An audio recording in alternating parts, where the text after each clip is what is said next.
are these carvings on a wall at the Dendera temple complex in Egypt. To some, the strange designs look eerily similar to objects very much in use today. In Egypt, there is this underground crypt at Dendera that was always secret, and only the high priests had access to that crypt. And it's very hot in there, very narrow, low ceiling, and on the walls you have these reliefs of what looks like ancient light bulbs. Because we have to question one thing: how did the ancient Egyptians light the inside of their tombs? The Egyptian light bulb theory. Let's see what we can figure out about it. Let's start by listening to some of the reasons that ancient astronaut theorists believe it's true.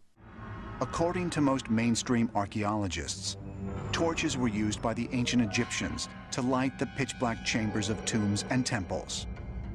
Yet nowhere on the ceilings is there even the slightest evidence of soot or smoke residue.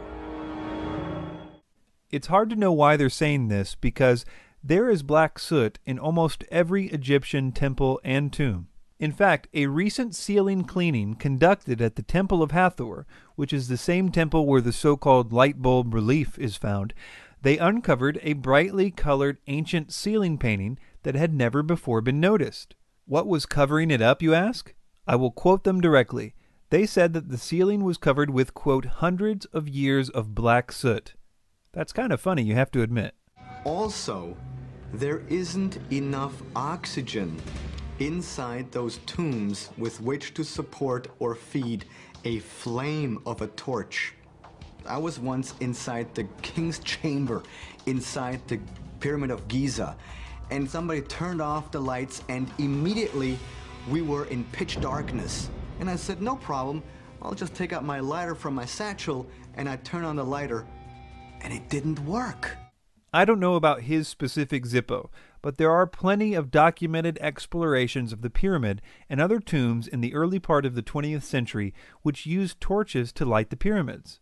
Archaeologist and pyramid expert John Romer was once asked a similar question by someone on a television show. This was his response. Quote, "As for the soot, there is soot in the Great Pyramid from the 19th century travelers, but most of it has been washed off.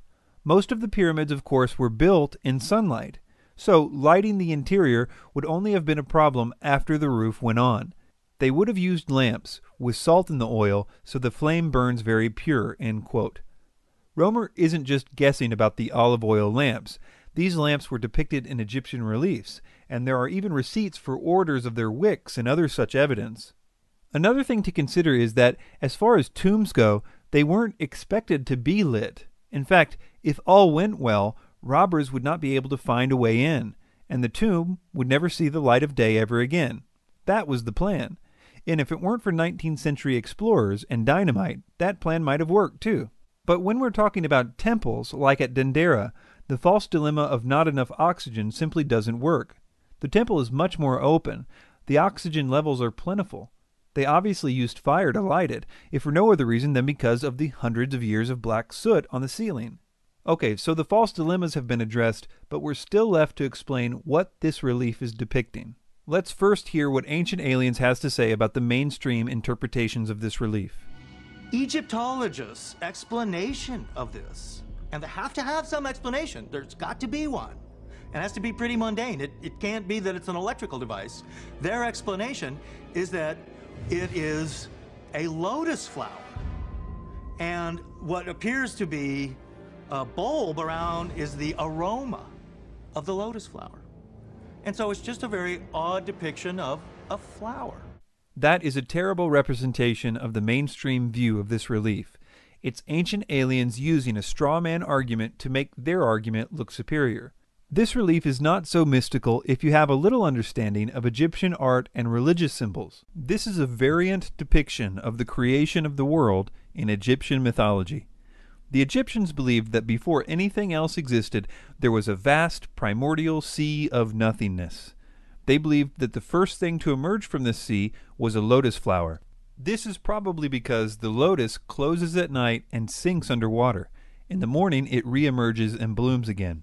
It was believed that the lotus flower then gave birth to the first god, who was often associated with the sun. This relief was done after the god Atum was merged with the sun god Ra, and thus became Atum-Re. Atum, the god who created everything else after this point, is actually represented by a snake. And yes, it is a snake in these reliefs, not light bulb filaments. You can actually see the eyes and other elements of a snake if you look closely. This is pretty standard Egyptian mythology, that the lotus flower came forth first, and then the first god Atum, who was represented by a snake. Well, what about this bubble surrounding it? I will quote an expert directly on this point. Quote, "Despite the variety of deities, the Egyptians conceived the origin of the world as singular. Only one god, Atum, was responsible for the emergence of the universe as a bubble of air in the vast, limitless, inert ocean and everlasting darkness of the undifferentiated primordial waters, none, that existed before creation. In other words, the universe came forth from the lotus in a bubble of air." The other elements of this picture back this interpretation up. The universal bubble is here being supported or raised up by the goddess Nun. Nun is the primordial waters, and technically it is she that raises up the lotus, Atum, and everything else. This pose of outstretched hands is one of the more common motifs for Nun, and she raises and supports the universe from nothingness. In some versions of the story, the sun god represented in these scenes is Khepri, who is represented as a scarab beetle. Atum and Khepri sort of traded off being aspects of Ra in Egyptian mythology. So in essence, in more common versions of this scene, you have Nun, the primordial waters, lifting up the solar barge of Ra for its first journey across the sky. And this explains why the exact same poses are seen in this creation scene at Dendera. They are also depicting Nun raising up the universe out of her waters. This idea is very, very common. You can see other images of Ra emerging from the primordial lotus as well. The idea that the ancient Egyptians used electricity is something that is not even hinted at anywhere in the Egyptian records. And if you believe Ancient Aliens, they were not just using electricity, but vacuum tubes, which requires high amounts of electricity as well as rarefied gases like argon.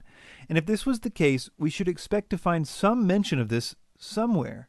But Ancient Aliens has an answer for why we do not. But if the ancient Egyptians had used some kind of electric light to illuminate their passageways, why does the visual evidence exist only in the temple at Dendera? In Egypt, you had different areas of specialty, and Dendera was the area where the knowledge of the light-giving source was kept. And this secret knowledge was kept by the high priests. And they're the only ones who were privy to this type of information, because Dendera was the special place where this specific knowledge was guarded and kept. Right. Of course, there's nothing in any text or on any wall that would back up anything that he just said. He even makes up this phrase, keepers of the light-giving source or whatever, just to make it sound official. Again, it's interesting that the temple where the knowledge of this light was kept is the same one with the hundreds of years of soot on the ceiling. Maybe they were trying to save on their electric bill. In conclusion, all the reasons that Ancient Aliens says light bulbs existed in ancient Egypt, such as no soot in the tombs and not enough oxygen, are easily dismissed as false dilemmas, and the so-called light bulb pictures are easily explained using standard Egyptian symbolism.